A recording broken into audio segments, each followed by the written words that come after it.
Hi, everyone. I'm Dr. Lauren Cielo of Golden Rose Psychic Services. And I'm Crystal Heinemann of Crystal Sunshine Psychic Services. And this is Metaphysical Q&A's video podcast, where we make metaphysics crystal clear and golden delicious. That's right. Metaphysical QA is a subscription-based video podcast that's going to shift the way each human views the experiences that they're having here on Earth. That's right. As professional clairvoyant healers and teachers, Crystal and I think that we can explain every human event, emotion, literally everything that a human experiences in easily understood metaphysical terms. And our viewers and listeners supply the questions. That means you do.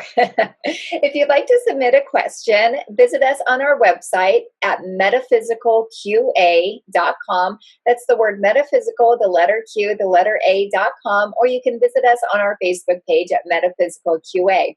Now, if you listen to the podcast and you hear your name and your question that's been answered, Lauren and I want to offer you a free reading. So what you do is go ahead and visit our website, metaphysicalqa.com. Go ahead and click on that magic button that says free reading and redeem your free reading from one of us.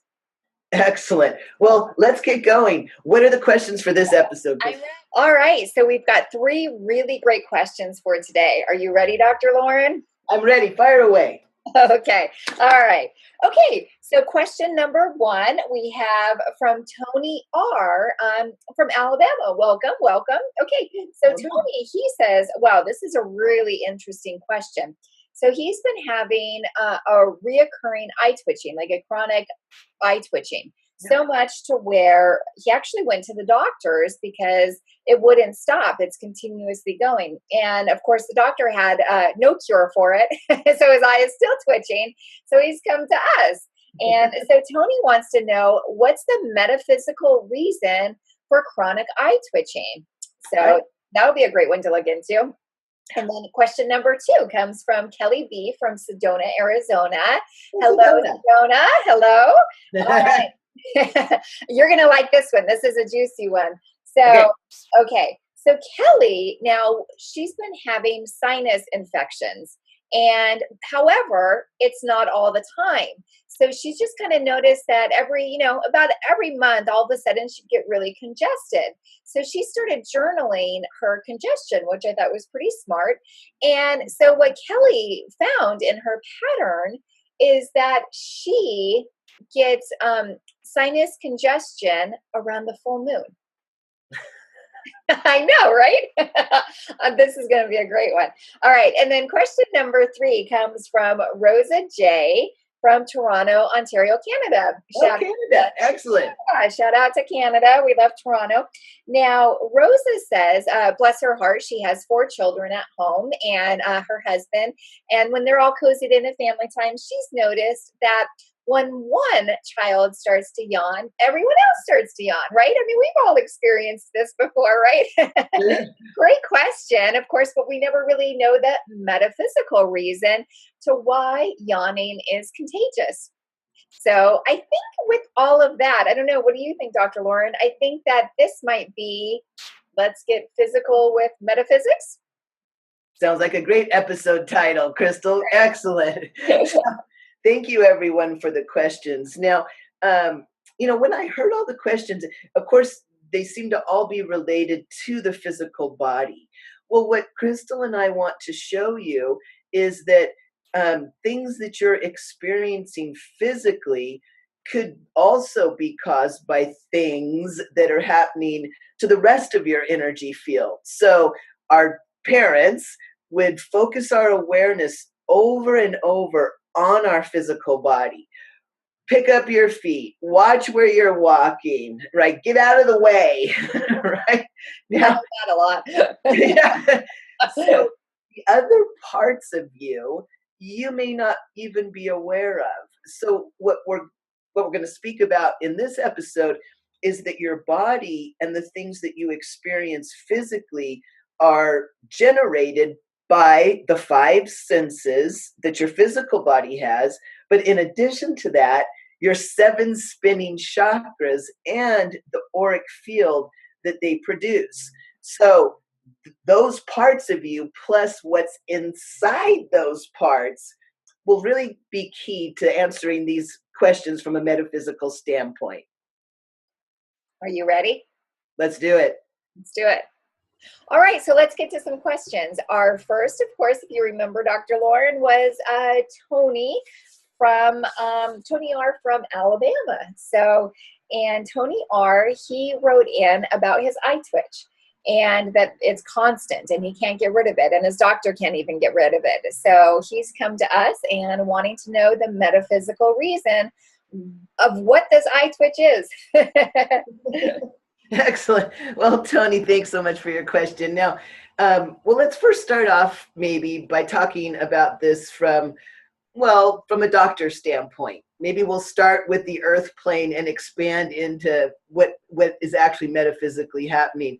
Well, what your doctor's thinking is maybe it's muscle, I would think, and maybe it's nerves, maybe it's stress or fatigue. So they start with your physical body. But like, again, we mentioned at the beginning of the podcast, the physical experiences, sensations, symptoms, in this case for you, that physical body experiences doesn't just come from the parts, the bits and pieces of the physical body like your medical doctor thinks, and maybe not just from the 5 senses that your physical body has. What Crystal and I are trying to convince all of you is that you also have spinning chakras and an aura that's produced by those spinning chakras. So you might think of it as this little force field that's projected out around your body. Well, in this case, Tony, there's not anything that's happening on the inside to cause this. There's actually something coming from the outside that's causing this for you. And Crystal and I kind of giggled when we heard your question because we knew exactly what this I've had this eye twitch. exactly what this metaphysical phenomena is and what it's caused by. We would say that you've got a being without a body that's actually penetrating your aura and coming into your field. And your physical body is picking up on its intrusion, if we might call it that. So it's actually coming into your space. This type of being without a body has a specific name and a specific reason for crashing people's energy fields. The type of being is called a baby being. And the reason that it might be buzzing your flower is because it's interested in something about you, some information or energy that you have that it feels that it needs before it commits maybe to creating a body for itself and incarnating it. That doesn't mean that you've got to create the body for it. Baby beings buzz people who could never bring them in, maybe people that are too young to reproduce, too old to reproduce, or just don't have the right equipment. So maybe we'll hand it off to Crystal and she'll take a little, maybe add to my metaphysical explanation and then maybe take a peek at you and see what's really going on. So Crystal? Of course, Dr. Lauren knows me so well because I was peeking at you as he was talking. Of course. Yeah, and I love baby beans, and I had one with me for a little bit of time as well. And it's like they just sort of buzz around and they collect information. So, and I was energetically looking into you, Tony, and what I saw was it's actually this little male being that's coming into your space. I got the name of Adam, however, like he'll probably change his name for right now. That's what it is. And there's something about your energy that he's really wanting to learn from. And that's really what it is. It's like they come down and just learn things. It's like they're kind of little, picking up little pieces for their little basket called life. And I think this being particularly is picking up on learning about your geographic location. So it may end up reincarnating into your area. And there's something about a male body that he's really attracted to as well. Maybe this being was someone that is typically used to incarnating as a female body. And so now he's chosen to take a male body. And so he's really learning like how to be a male through you. So it's very interesting to look at it from a metaphysical perspective. Now, I'm sure your biggest concern is how do you get rid of this little baby bean? And how do you get rid of this buzzing? Because your eye probably feels like it's buzzing, right? Okay. Well, what you can do is you can really just have a conversation with this baby bean. I mean, he's coming into your space and we control our space here. We are able to be the master controller of our seat right here. And so what I would recommend is just sort of acknowledge this little baby being. I picked up that his name was Adam. So just go ahead and maybe have a little inner conversation with him. And you can talk outward, just like, Dr. Lauren and I are talking to you now. You can talk inward. That works too. Like they hear it in every form, and you can just say, thank you for being here. Please get all the information that you would like as quickly as possible. And please leave, please learn from someone else, please leave. And he'll leave. It'll be fine. Yeah. And I guarantee you your eye twitching is going to end pretty quick. So I think that's just the steps is you recognize, say hello, and just say, please leave now. I'm done with you. And it's what Lauren and I would call, updating your soul contracts and like really working through things. And of course, that's something that we both teach. And, but that's pretty much it. You can just say, please leave now. I'm done with you. So I hope that answers your question, Tony. And we're so appreciative that you trusted in us to find the metaphysical reasons you're eye twitching. All right, we're on to question number 2 from Kelly B in Sedona, Arizona. So Kelly, she communicated a common human experience of getting, sinus infections, maybe at certain times or in certain cycles. One of the interesting things about Kelly is that she's been able to narrow her sinus infections to actually the cycle of the moon. So let's start out, first of all, with a little bit of a metaphysical explanation of what causes sinus infections themselves, and then we'll move on to the full moon thing.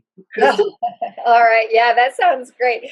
Okay, Kelly, so of course, Dr. Lauren and I, we often get sinus infections. And so we know this question. So really what that is right here, we have our throat chakra. It's right here.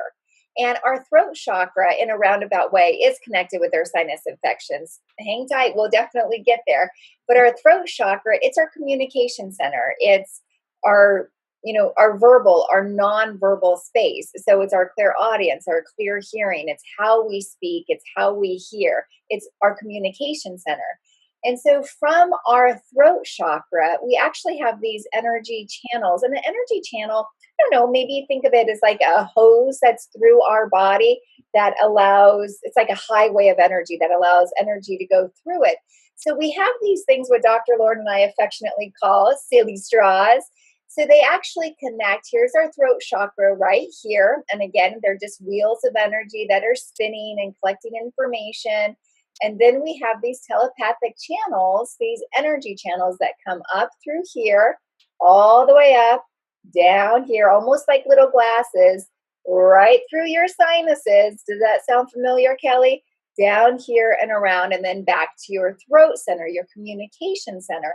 Now, what happens is everything we do in some form of communication, verbal, nonverbal communication, we're collecting bits of information, right? And so these pictures, this information, it clogs your telepathic channels. It can clog how you're communicating, therefore really coming into making you feel like you have a sinus infection. And there's 2 ways that it could come in. Think of it as your computer system, right? Or your internet system. There's broadband and then there's narrowband. Now, broadband is sending pictures out to a group. You're sending information, you're communicating to a large group. And remember, it's either verbal or nonverbal. And then narrowband is basically just a personal conversation. Like Dr. Lauren and I would have a personal conversation, that's narrowband. And so all of this information gets kind of clogged. It's almost like a drain, like your plumbing kind of clogs your telepathic channels. And so in doing that, it's kind of like a lot of gunk that fills your sinuses, right? That's all. I know we have pressure headaches here, we have pressure headaches here, pressure headaches here. Well, it's just because you have old bits of information, other people's energy, all of that. You're narrow, you're broadband, all of those information's just stuck all along you. Sore throat, throat chakra. Yeah. What about that moon, huh? That's All right. mother. Well, now that we understand a little bit more about why a Homo sapien, metaphysical reasons why it might get a sinus infection, let's take a little closer look at Kelly and really see what it has to do with the full moon. So, right when I heard the question, Kelly, I knew the answer. I knew what it was, that for some reason during that phase of the moon, you're just more telepathic. In other words, you're sending out more signals, whether they're, again, just to one person, that narrow band telepathy, or whether you're broadcasting to a whole crowd, which would be broadband, and then the communication's coming back. So so they get clogged up, and for some reason the cycle of the moon seems to increase your telepathic abilities. So I'm actually going to send my healing master Aki IMI to help clear your telepathic channels, but I'll tell you what I think would happen, what would really help. Maybe at the next full moon in Sedona, you might go out, and there's this ritual. It's a pagan or Wiccan ritual, and it's called drawing down the moon. And what the Healy does is goes out under the full moonlight and actually asks the moon energy to come down into their space. So you're actually drawing in the moon's energy. And for you, I think if I were you, I would pull intentionally pull the moon's energy down into my throat chakra, and I'll show you what the shape of it is. It's like a tornado plugged into the front of your throat, and another tornado stuck in the back, and the two small parts of the tornado meet right in the middle of your throat.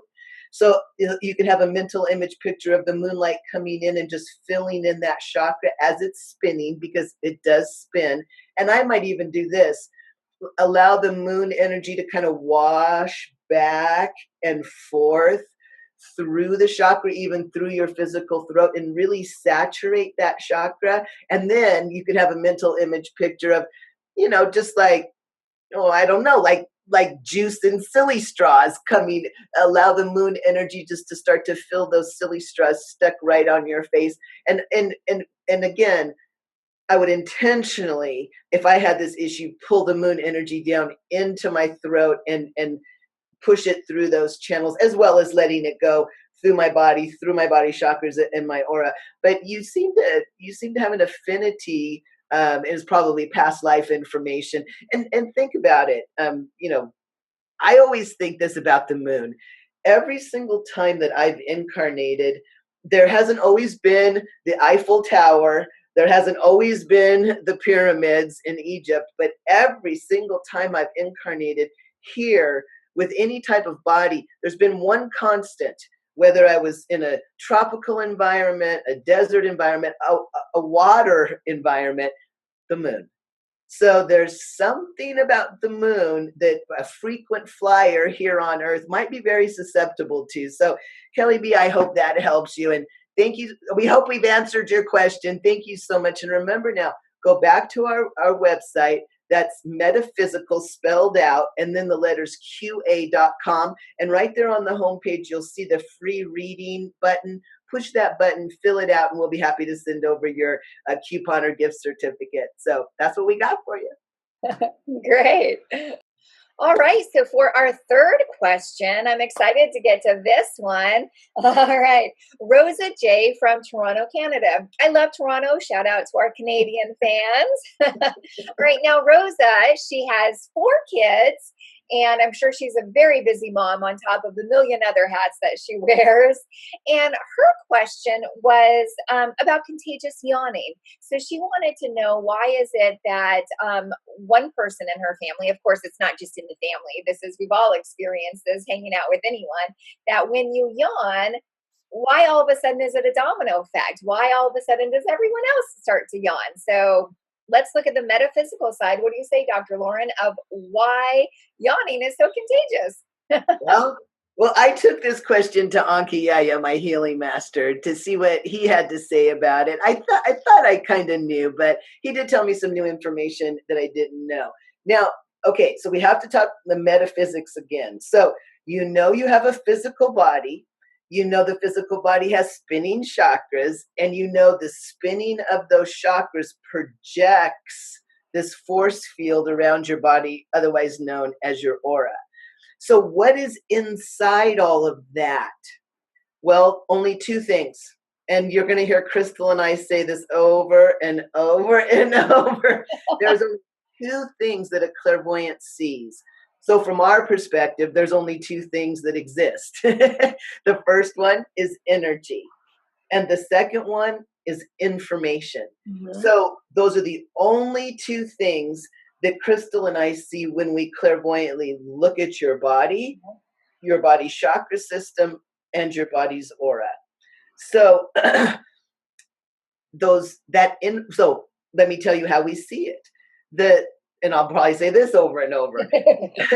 The energy that we see as color. Now, it's not really a color. The only reason that Crystal and I perceive it as a color is because we're reading it with this chakra, and this, sixth chakra, the clairvoyant chakra, reads energy as color.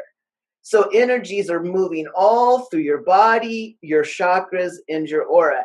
And we see them as color, and those colors have names like happiness, fatigue, joy, right? So, and now the other part that makes you up are pictures, and that's the information.